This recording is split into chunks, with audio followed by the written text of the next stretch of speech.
Hi, welcome back to this video. Yesterday,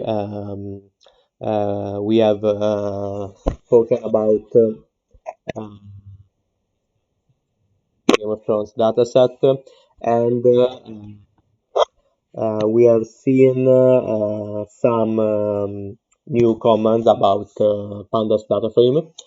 And today, we will continue this explanation, and we will see other comments. For example, the first one is the um, drop duplicates command. This command is useful to manage duplicate row. In fact, it runs a new data frame without repeated rows, or more correctly, a data frame where the rows with duplicate value has been deleted. So, another useful command is the rename command that we can use to change the name of some columns. Why we should do this? Um, for example, if you have, and it's possible, trust me that it's possible, if you have to deal with a data set with 25 columns that have very complex name that doesn't explain what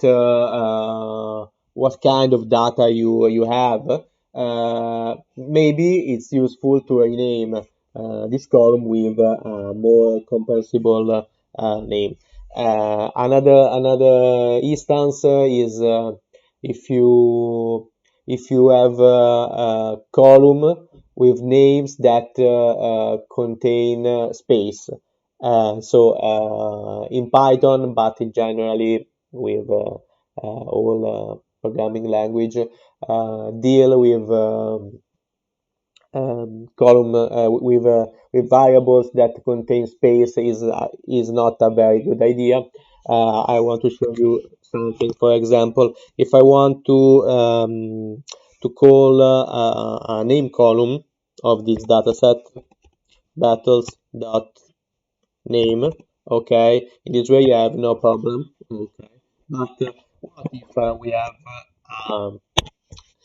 a column that is called name one, for example? I can't call in this way because this is not a valid syntax. Okay, so this is a very stupid example, but is a way to give you an idea of how it's difficult to work with a column with space inside the name. Okay, so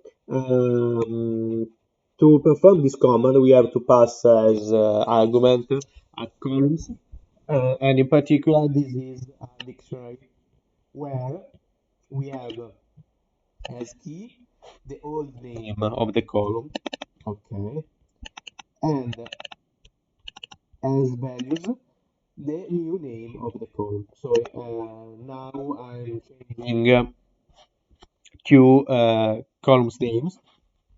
The attacker side that will become attacker army, and the defender side that will become defender M.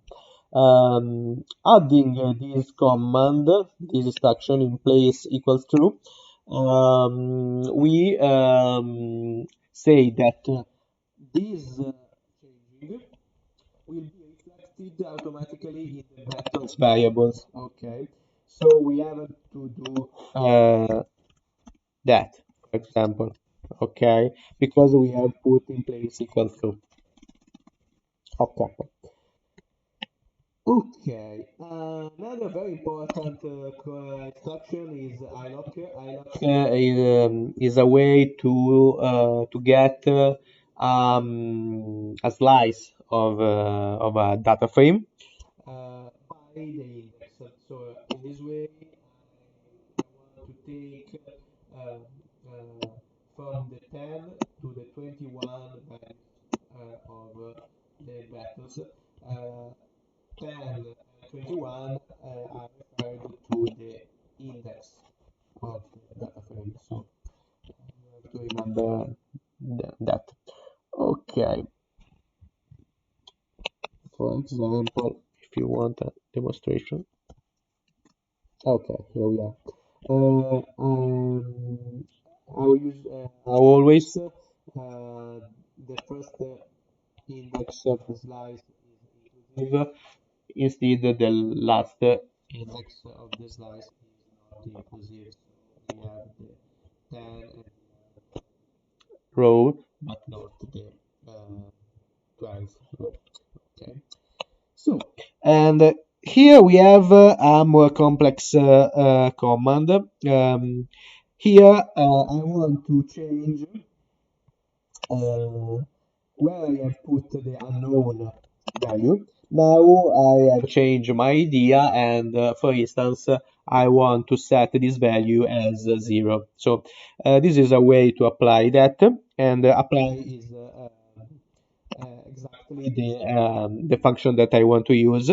Apply let me to use a function, okay, like this, on each element of this column. So I have for the data frame, I have selected a column, and I have used apply to obviously apply a function on each value of this column. Okay, and what is this? This is a lambda function that also called anonymous function, because I haven't defined